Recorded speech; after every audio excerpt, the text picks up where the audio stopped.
Bapak Sek Paroki, silakan kembali.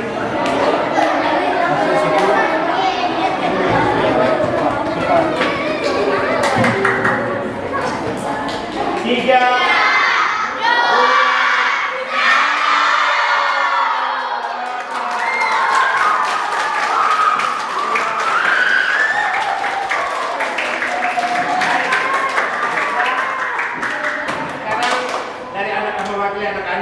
Ada satu anak yang akan berdoa untuk Frater. Silakan. Mari kita berdoa dalam nama Bapa dan Putra dan Roh Kudus. Amin.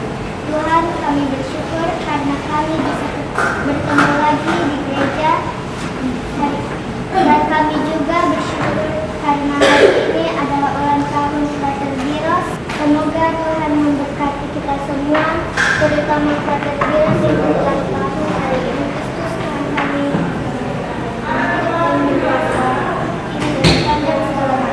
Amin. Bapa dan Putra dan Roh Kudus. Amin. Oke. Terima kasih. Selamat ulang tahun untuk Frater Biros.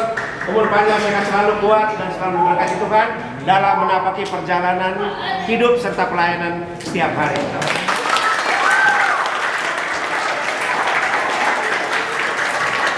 Silakan bagi kutus untuk anak-anak.